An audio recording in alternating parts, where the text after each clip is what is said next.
Hello, everybody, and welcome back to the Analytical Lion. I'm Josh Davis. As always, I thank you for joining me. Forgot my hat today, and the hair's a little crazy, so I guess that's going to be the way it is during the show today.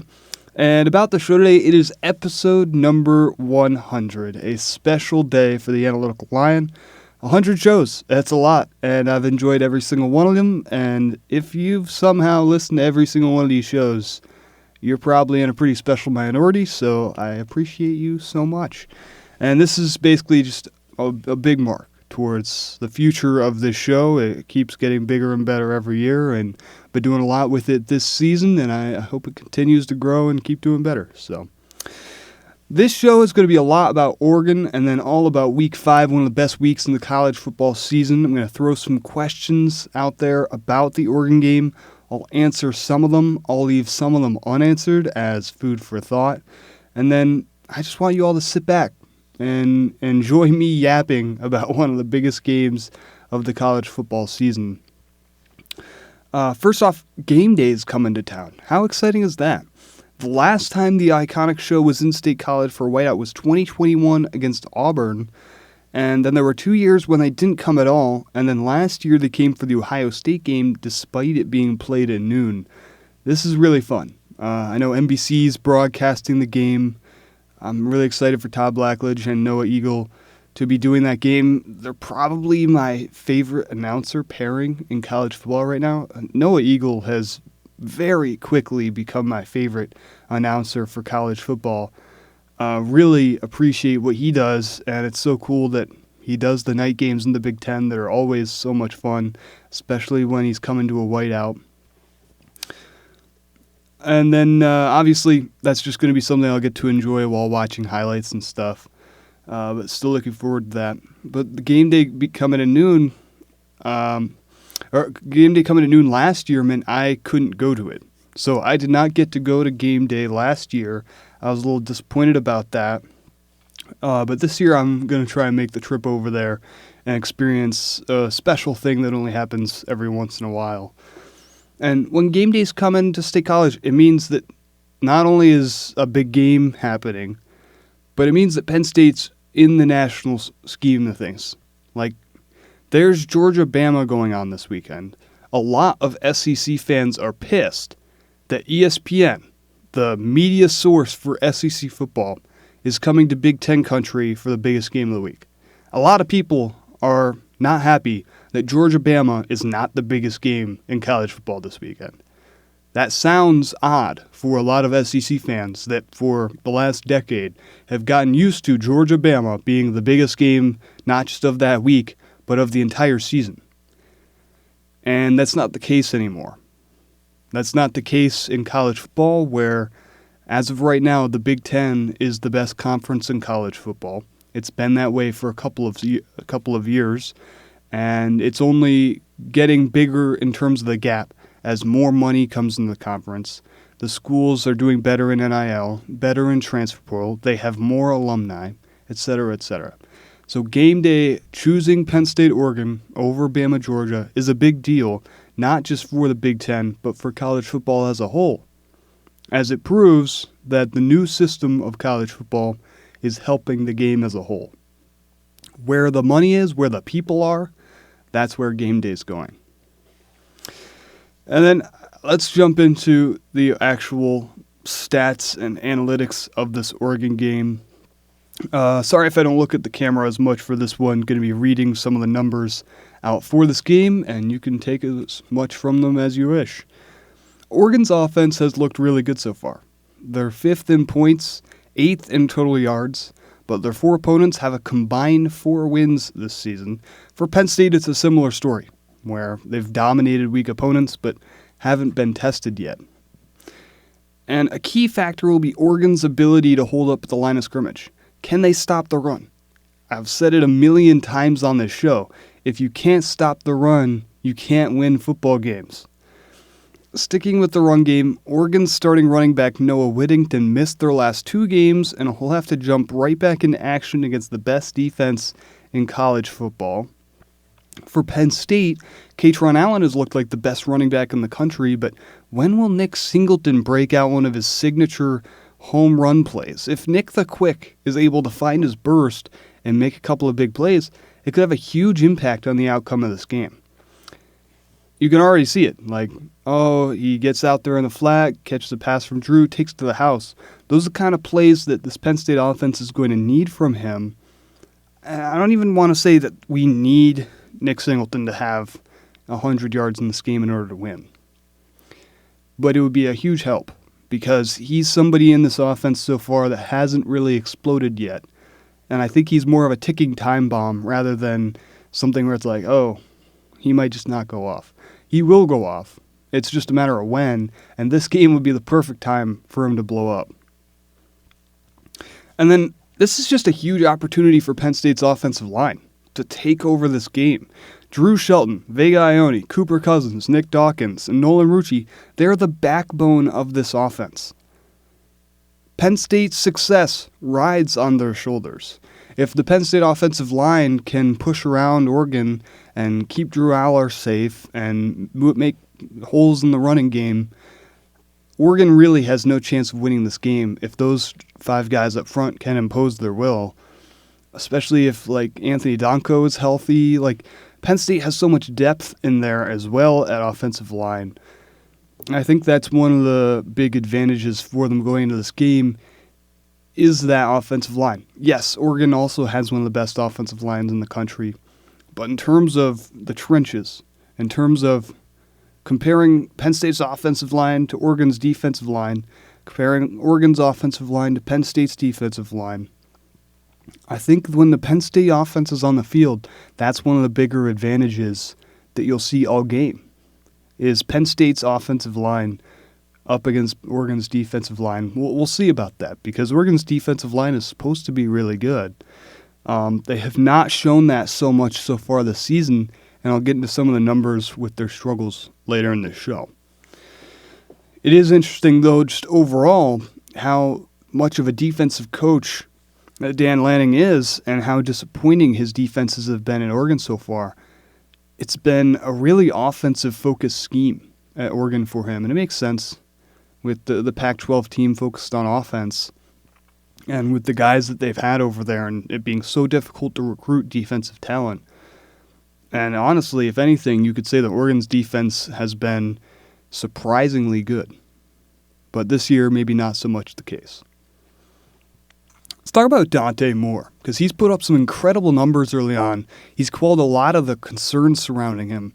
He's connected really well with true freshman DeCorian Moore. That's going to be a little confusing this show when I say Moore. You'll have to use some context clues to figure out whether I'm talking about Moore, the quarterback, or DeCorian Moore, the wide receiver. But DeCorian Moore has flashed a lot of the talent that many thought he had, and same with Dante. However, Dante Moore hasn't been tested yet. The Penn State defense, the Penn State whiteout, it's the toughest test you can possibly face. Many quarterbacks have come into the whiteout before him, and all have faltered one way or another. That's including former Oregon and Auburn quarterback Bo Nix, who Moore reportedly reached out to for advice before the game. If you remember 2021 Auburn when Bo Nix really struggled in the whiteout game, in a game that Auburn very well could have won if Bo Nix played better, that's probably not the guy I'd be looking to for advice. And then Dante, he has not gotten to throw the ball very much this season. He's only attempted 24 passes per game so far, which is fairly normal, but it's not a lot. However, he might be called upon a lot more often this upcoming weekend, and his top receiver, DeCorian Moore, hasn't caught more than 4 passes in a game. So just pure volume hasn't really been tested yet for the Oregon passing game. It's been very easy for them so far, and it will not be easy against Penn State. And then any mistakes that Dante makes will be magnified in this game and magnified in the environment. It might sound weird to fans outside the Big Ten, but Penn State fans love sacks more than anything else, including touchdowns. With that being said, every sack and turnover that the Nittany Lions defense gets is huge momentum. The last thing that Oregon wants to do is feed into that crowd. It's already going to be a major challenge for them. You don't want to feed into that by making mistakes committing false starts or holding penalties. Every time an opposing team makes a mistake, Penn State posts on the big screen and says crowd stats. And they have those crowd stats up there for the entire game. Shows how many yards that the crowd induced in terms of penalties and how many turnovers the crowd induced. Oregon wants to keep those crowd stats to a minimum. Forget the real stats of the game for a minute, because obviously those are what really matter. But crowd stats are going to have an impact on this game. Let me get some water here. Struggling today, no hat, and the voice is going crazy a little bit.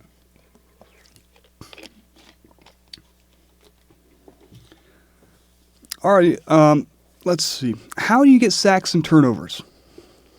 It's something I mentioned last week a little bit, and I think it's going to be really important in this one because I just talked about how important sacks and turnovers are going to be, but how do you generate those? If you're Jim Knowles, if you're the players on the Penn State defense, how can you quantify that and say, this is what I want, how do I do it? The key is you need to get pressure on the quarterback. Penn State is second in the Big Ten with 9.67 tackles for loss per game. Oregon, on the other hand, is 16th in the Big Ten in tackles for loss and has been one of the worst teams in the Power 4 in generating pressure. Also, Jim Knowles' defense leads the Big Ten in average turnover margin with 2 turnovers per game. Oregon has half that, with only 1 turnover per game, and simply isn't making very many big plays on the defensive side of the ball. That's a huge stat in terms of there aren't very many disparities between these two teams so far. They're the number 3 and number 6 teams in the country. They're both going to be elite in many different metrics. In fact, the toughest thing in terms of perusing through stats for this game has been the fact that Oregon's played 1 extra game, so their numbers might look a little more inflated. That's why, for the purpose of this show, I'm keeping everything to averages. But overall, that's like one of the very few stats that has stuck out for Penn State is the defensive pressure, the sacks, the turnovers, the tackles for loss. They've dominated in every single one of those categories, and Oregon has been the complete opposite.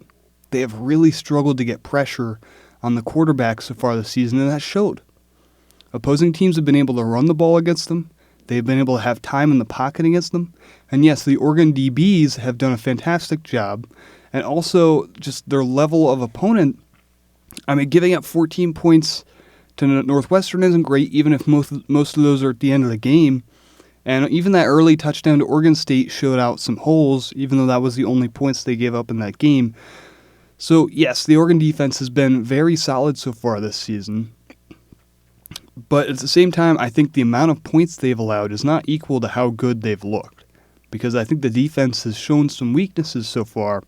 And as of right now, Penn State's defense looks like the best in the country. Oregon's offensive tackles, Isaiah World and Alex Harkey, are just 2 stars on their front offensive line. But they're going to have to deal with Denied Ennis Sutton, Chaz Coleman, and Zane Durant all game. That's going to be a really tough matchup. And then Zakie Wheatley always has a nose for the football. He's been playing fantastic ball to start this season. Wheatley and DDS are just guys that stepped up in Penn State's biggest games last season. Look for them to make an impact in this one.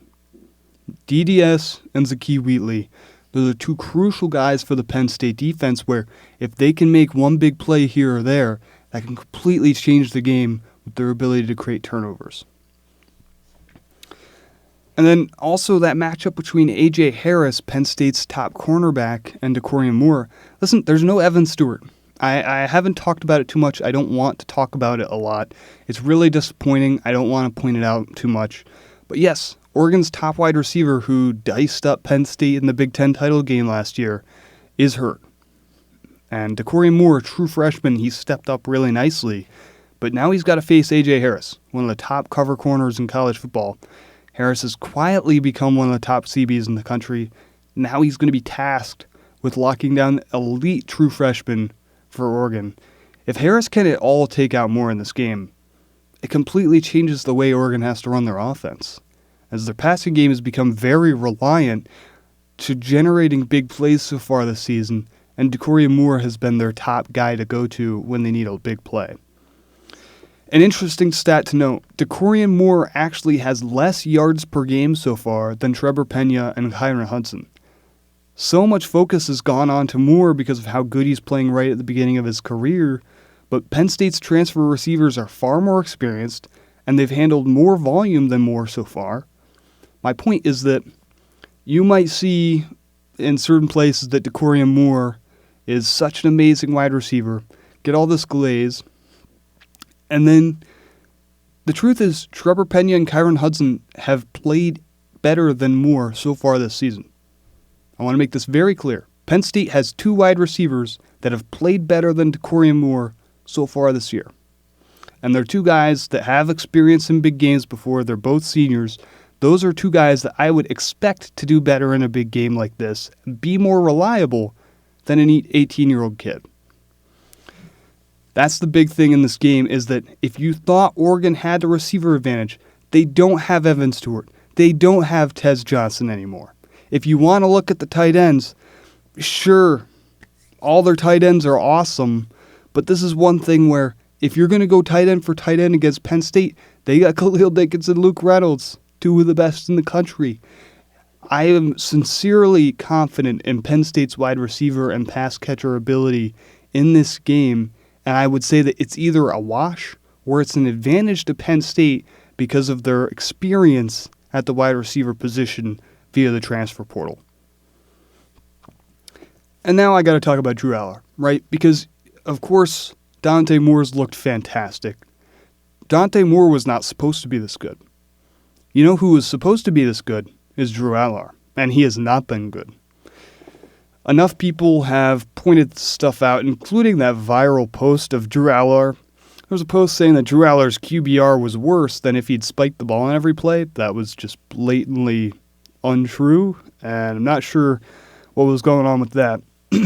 Drew hasn't been that bad, but he's also not been his normal self so far this season. He's been able to connect well at times with all of his new receivers, and the offense has been deliberately simple in terms of play calling. So hopefully the A-OK to go full out and not hold anything back is exactly what Aller needs to get back into prime form. I actually think an interesting factor in this game is Drew's ability to use his legs, which we haven't seen a lot of, but it's been something that has been available for him a lot in big games, going back to last year against Boise State and Notre Dame, and including the Ohio State game last year, when Drew was constantly able to use his legs in the rushing game because teams were not accounting for it. It's the one final piece of the offense that opposing coaches have to think about, and hopefully all the work that Aller put in this offseason finally gets to translate to some important plays. This is a guy that lost weight this offseason, worked a ton on his mobility, so that in these big games like this, when opponents take out everything for their offense except for him, he can make the plays.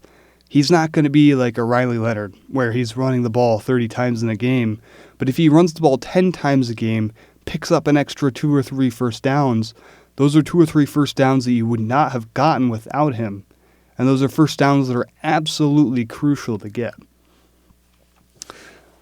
Listen, overall, neither of these teams have been tested yet. It's hard to tell what's for real.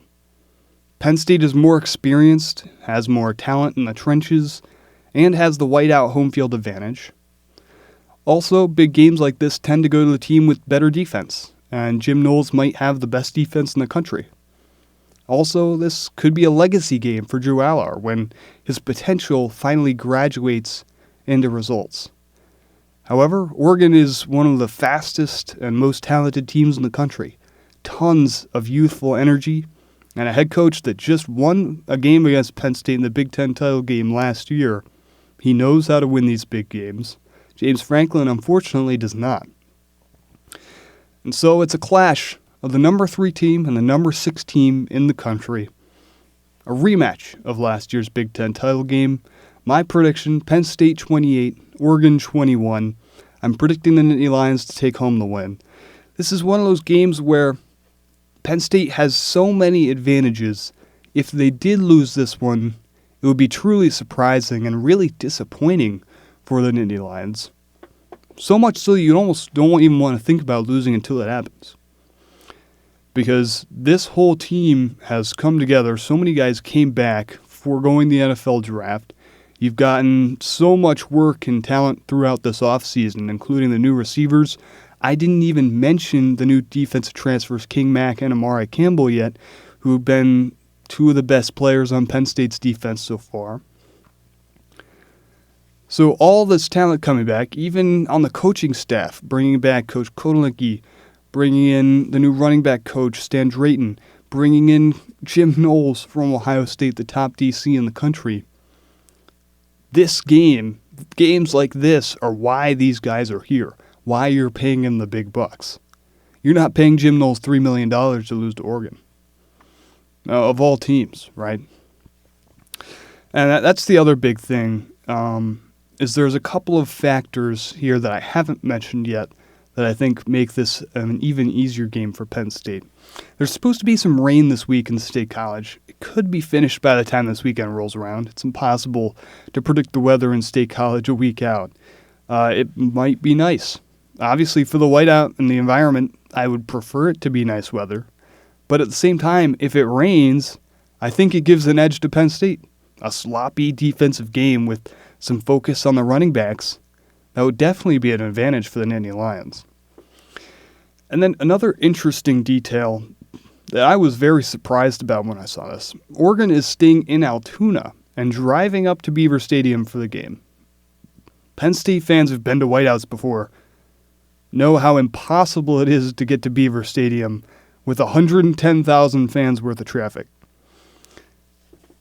Considering the Ducks are used to Autzen Stadium, which is half the size of Beaver Stadium, maybe they're underestimating the difficulties of logistics during a marquee Big Ten matchup. I don't know. Yeah, I think it would be really naive to just say Oregon's never seen anything like this before, but at the same time, they haven't. I know Dan Lanning, he coached at Georgia. He knows what big games are like. I can't imagine he's preparing for this and saying, oh, we might sit in traffic for 2 hours. I don't get it. Here's the other big thing is the new Big Ten teams went 5-14 last year when traveling multiple time zones. It's been well noted how difficult it is to make these cross-country trips, especially coming east. When you get all that jet lag, it's really difficult. You might think, oh, that's overblown. That was my opinion last year until we went to USC and had to beat that team in overtime. When Ohio State went to Austin last year and lost, and then creamed them, they were up like 34-0 at halftime in the Rose Bowl. So yeah, it's a big deal going all the way across the country, multiple time zones, into a tough, raucous environment. And saying that the whiteout is a tough environment will be an understatement. It's the toughest environment. Again, I know there aren't very many Oregon fans and alumni. It's one of the smallest teams in the Big Ten. But I still expect some fans to come because it's a bucket list game. If there's one away game that Oregon fans would be interested in going to, it's this one. How often does your team get to go and experience a whiteout? This is a really special opportunity for them.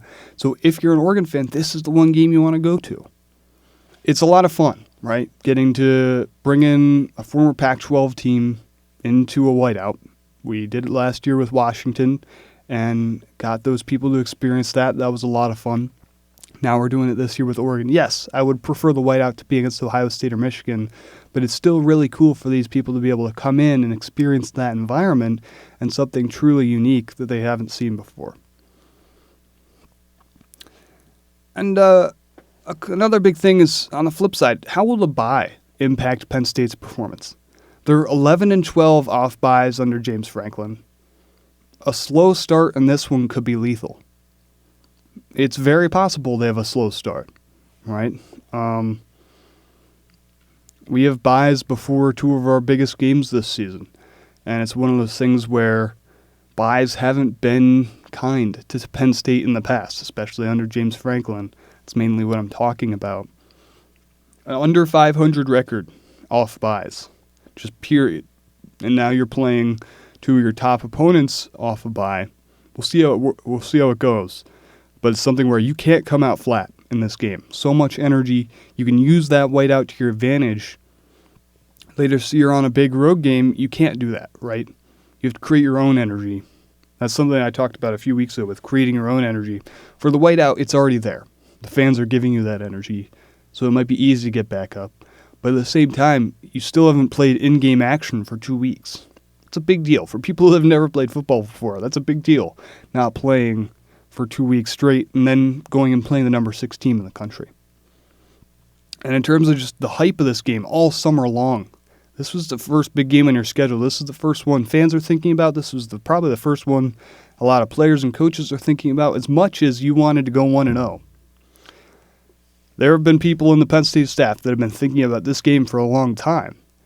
And if you come out and play a bad first quarter, that's a really bad look. Even if you come back and win this game, I think Penn State has what it takes to win this thing all 4 quarters through and through. I don't want to say that's the expectation, but that's what should happen. I'm going to recap some of the important results from last weekend and then preview Week 5, the best week of college football this regular season. Tons and tons of epic games here this weekend, obviously including Penn State, Oregon. Miami got a nice win over a hapless Florida team that is now on the brink of getting rid of head coach Billy Napier. Miami moved up to number 2 in the AP poll, which is a little ridiculous in my opinion. This was a team that was pre-ranked number 10, then beat Notre Dame by 3, USF, and Florida. Notre Dame is the only one of those teams that is ranked right now, and they're barely still in the top 25. Let's zoom out a little bit. USF and Florida aren't big wins. And with Miami's easy schedule the rest of the way, this is now a team that's in the driver's seat with everything set up perfectly. However, I'm getting the vibes that Carson Beck will lose them a game they shouldn't and potentially cost them a playoff spot because several other ACC teams are also overperforming right now. And it's just the Mario Cristobal special, right? It's happened every year. Miami, they'll be a top 20, top 15 team. This year, they're a number 2 team, which is a little crazy. And, they'll just lose a game they shouldn't. So we'll see if they can take care of business the rest of the way, but it would be really easy for them to just coast and lose when they shouldn't. The big 3 results of last week, Indiana put up 63 on top 10 Illinois. Oklahoma slid into the top 10 after fending off Auburn. And Texas Tech took the lead in the Big 12 with their win over Utah. Indiana looks really scary. I mean, holy crap. Many analysts, including myself, were very impressed with how Illinois was playing so far. And then their first major test, they just got absolutely decimated at the line of scrimmage. Luke Altmaier had no time to throw all day. He got sacked 7 times. The rushing yards in this game were 312 to 2. What do I like to say? If you can't stop the run, you can't win the game. Well, Illinois got outrushed by 300 yards. That's how you lose by 50 points. I do think that's good for Penn State because with Indiana, it gives them another top 10 game on their schedule later this season to boost their resume if, worst case scenario, they lose to Ohio State and Oregon. Moving on to Week 5, the most stacked week of games in the regular season. On Friday night, we have TCU at Arizona State. The Frogs just moved into the rankings after their win over SMU. And Arizona State stayed alive with a win over Baylor last week, so this is a game with some major implications in the Big 12. At noon on Saturday, the slate opens with USC at Illinois, as the Trojans look to keep the offense rolling and the Illini look to bounce back after the brutal loss last week. Lincoln Riley once again has one of the most explosive offenses in the country with Jordan Maeva throwing to Mekhi Lemon and Jacoby Lane. And you know they're smelling blood in the water after the Hoosiers just put up 63 points on the exact same team. At 3:30, the action really picks up. If you want to stay in the Big Ten, number 1 Ohio State heads to Seattle to take on the Washington Huskies. Jonah Coleman has impressed so far. Husky Stadium is famously loud in big games like this. And we'll see if the cross-country trip is detrimental to the Buckeyes once again. I already mentioned that last season Big Ten teams went 8-18 when traveling at least 2 time zones, and that of course includes the Buckeyes' loss during their trip to Oregon last year. However, Ohio State is the most talented team in the country and are already battle-tested from their Week 1 win over Texas.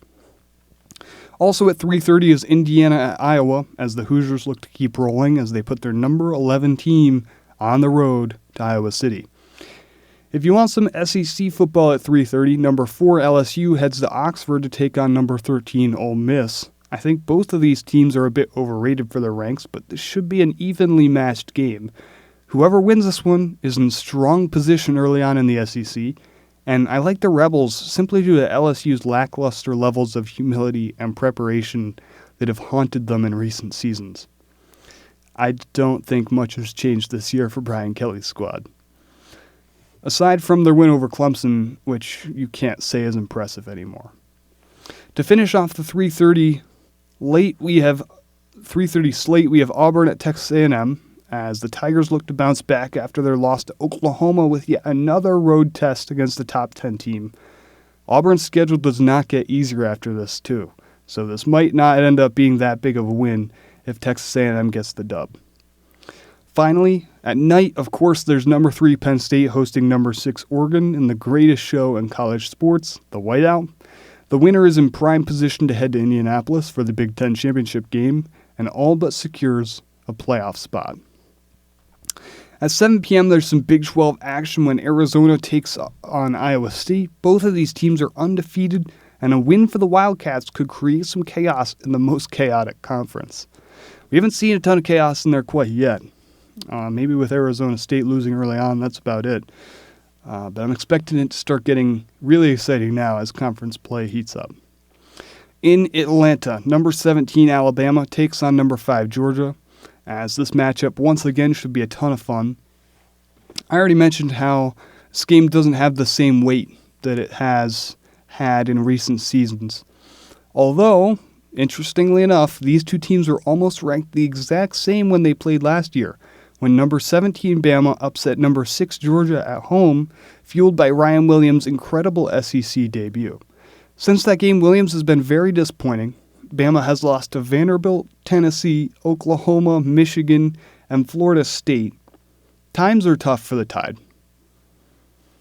This is just almost a must-win game for them. Looking at their schedule, after this they play number 18 Vandy, at number 20 Missouri, number 15 Tennessee, at South Carolina, number 4 LSU, and number 7 Oklahoma. They might be the underdogs in every single one of those games if they lose to Georgia this weekend. So this Bama team certainly has their work cut out for them. And it might be easy to pick Georgia in this one. I know I saw, just poking my head at the spreads last night, Penn State was favored by 3.5 against Oregon. Georgia was only favored by 3 against Alabama. That just blows my mind. But Georgia struggled in wins against Austin Peay and Tennessee before their bye last week, and the defense has looked very soft for a while now. If Bama can come in with a chip on their shoulder, they're certainly talented enough to come away with a win. Listen, I can't wait for this weekend.